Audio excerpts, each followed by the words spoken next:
today's focus is on the Parts and Service tab. And I'm going to start by clicking on New Part. All right, now there are many different ways to actually enter parts into EverLogic. You can do so by providing an Excel spreadsheet with a list to EverLogic for us to import. You can copy an existing part, which may or may not be a good option or a good fit for RV dealerships. EverLogic can upload the catalog, or you can complete a manual entry, which is what I'm covering with you today. All right, so on the new part inventory form, please notice the bold items.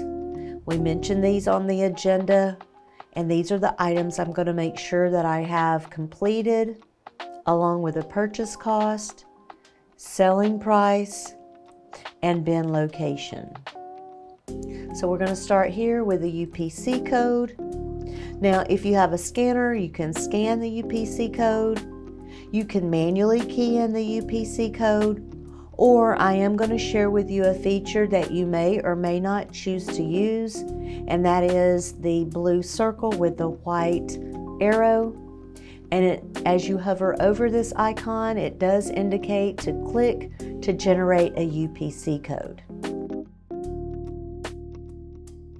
So it's automatically generated a UPC code for me. That's what I'll use for classroom examples.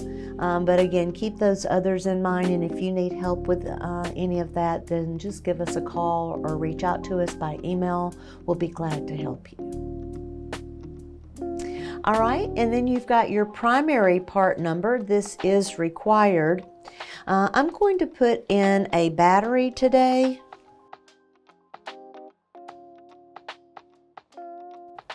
And so the part number is something that you may choose to use in a certain format at your dealership. So again, you'd get to determine what you would like to use for your part number. So we've got our primary part number along with our primary vendor. I'm going to use Keller. And then we'll have a description.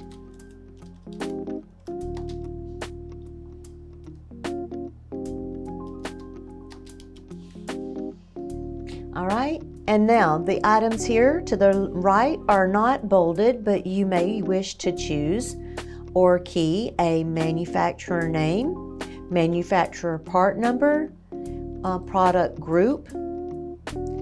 We do ask that you open up the category or class and then go ahead and make your selection. So as a category, you would choose which one best describes your part. This is what I'm going with today. And if you choose to track your items by class, you can do so here. I'm going to click OK, and just a quick mention, the category can be set up along with the class in the system setup. And again, we can help you if you need assistance with doing so. We'll talk a little bit more about that as we continue in class today. All right, I am going to come back to the Create Core part. If you notice, currently it is showing as grayed out.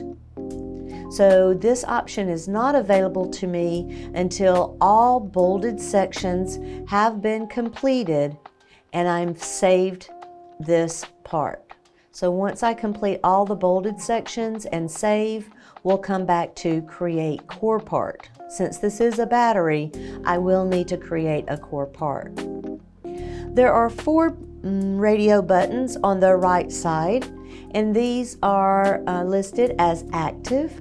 So if this is a part that you want to show as active in your inventory, then you'd want to make sure this is marked as active.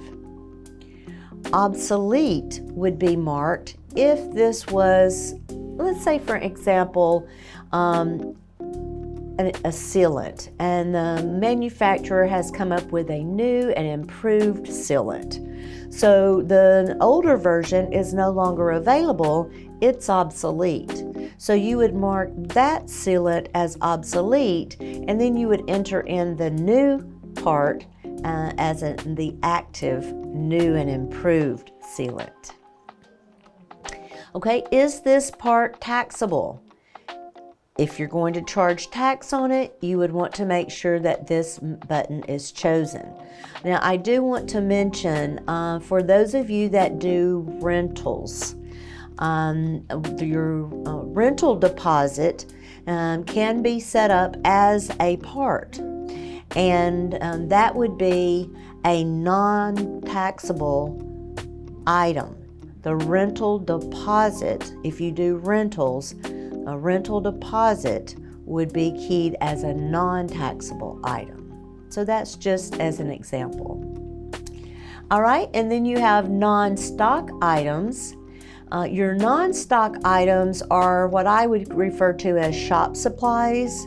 These would be things like grease, gloves, alcohol wipes, nuts and bolts, those things that you don't charge the customer for individually, but you may group them together as your shop supplies, and those things that go on the repair order as such. Okay. And then if you notice, I have active and taxable set up as a default. And if you would like for EverLogic to help you with setting up your defaults, don't hesitate to send us a request or give us a phone call. Our support department is available to help you Monday through Friday, 8:30 a.m. until 6 p.m. Eastern Time. We'll be glad to help you. All right. In the next section, we have our alternate part number and vendors.